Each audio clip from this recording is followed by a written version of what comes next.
Thank you, Joy. Okay, our next student speaker is Mr. Kyle Rouse, Unraveling the Mystery of Black Holes.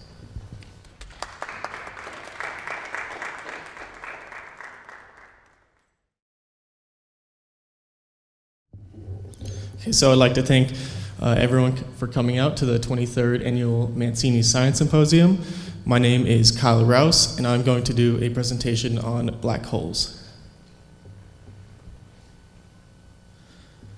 So today I'm going to talk about the discovery of black holes, what black holes are, the structure of black holes, the different types of black holes, and the different ways we have of finding black holes. So black holes were first predicted in 1916 by Albert Einstein and his theory of relativity. And the term black hole was first coined by astronomer John Wheeler in 1971. And as of yet, we don't have a clear picture of a black hole and its event horizon, but there are recent developments that prove to be promising in actually doing that, so that's exciting. So what is a black hole? A black hole is essentially a region of space-time where nothing can escape, not even light.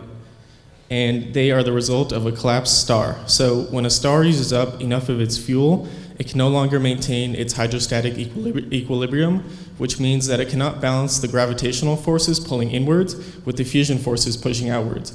When that happens, the star collapses and it explodes in a supernova, and you're left with a dead star core. If that star core is less than or equal to 1.4 solar masses, and our sun is equal to 1 solar mass, so that's the standard that we use. So if it's less than or equal to 1.4 solar masses, you're left with a white dwarf.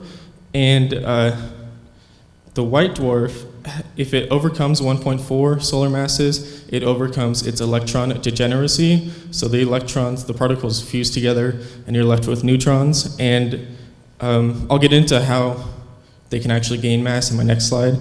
And you're left with a neutron star, and the neutron star has a limit of 3 solar masses, and when it overcomes this limit, it overcomes its neutron degeneracy, and it forms a black hole. And there's also the possibility of a star being massive enough in the first place to just become a black hole upon its explosion.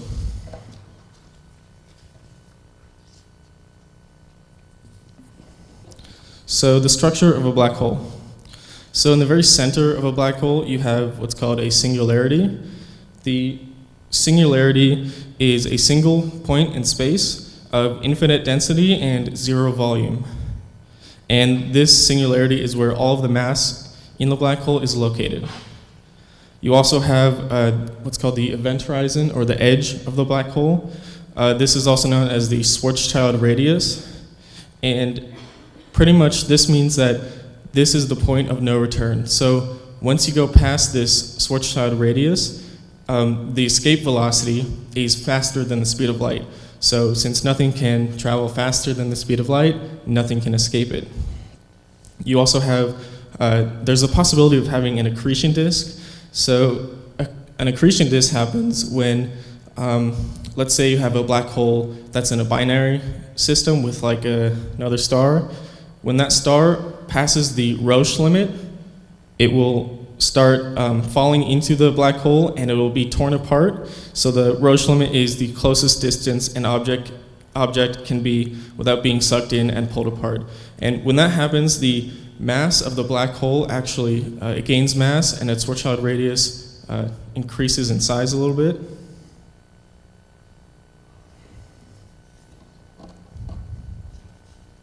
So there's also a photon sphere. The photon sphere is the boundary where photons can orbit. It's about It has a boundary of 0 thickness, meaning that even if a photon comes in with like perfect angle, perfect speed, its orbit will be dynamically unstable. So it's either going to be flung out of the orbit, or it's going to be sucked into the black hole.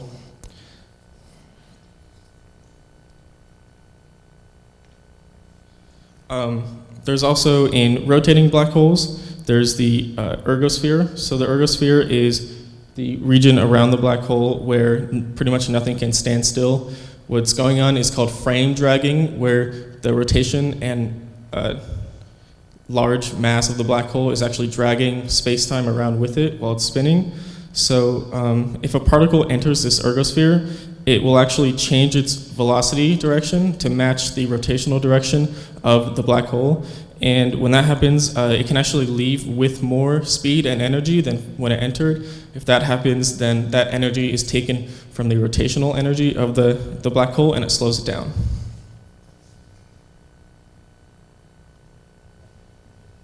So there's also supermassive black holes. So supermassive black holes are the result of a massive star becoming a black hole and or a black hole creating enough material to become supermassive. And typically the smallest supermassive black holes are going to be 100,000 solar masses. But the largest black hole discovered was 21 billion solar masses. So they can get pretty big. These supermassive black holes are found at the center of galaxies. So every large galaxy has a supermassive black hole at the very center of it. We have one in our galaxy, Andromeda galaxy, every galaxy. So these supermassive black holes in the center of galaxies, when they're creating material, they're called quasars. And these quasars have a large accretion disk around them and jets coming out of both of the poles. And these emit large amounts of light.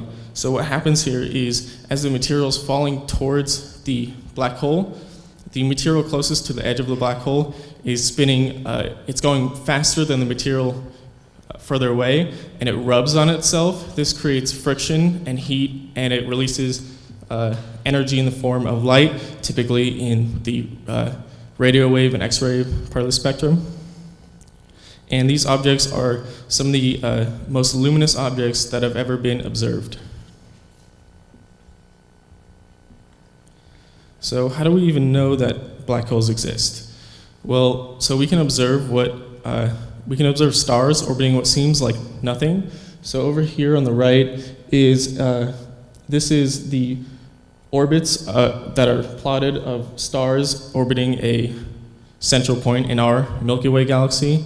And it sort of looks like they're orbiting nothing, but that really can't happen. So it's safe to assume that there is a black hole there.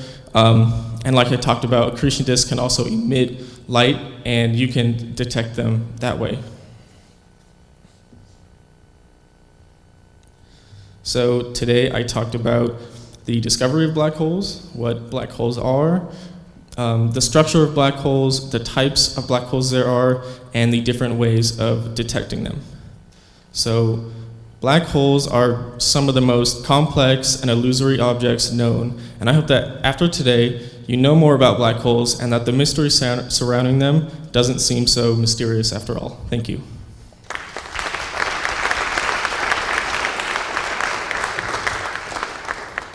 Any questions?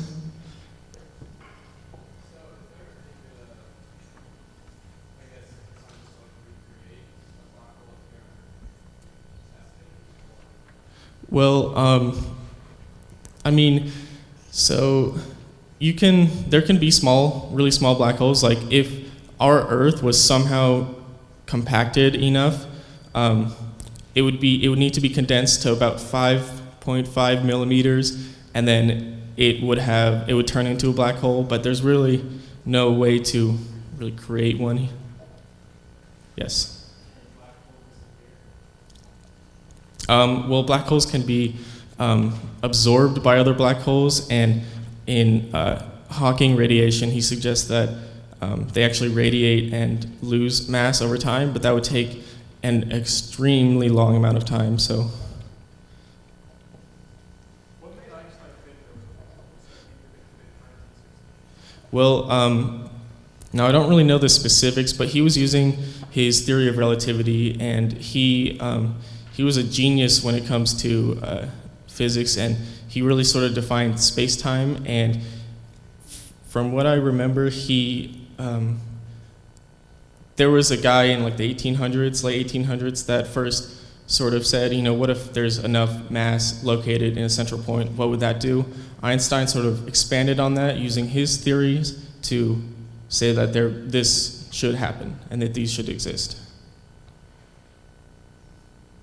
Is that all? Thank you.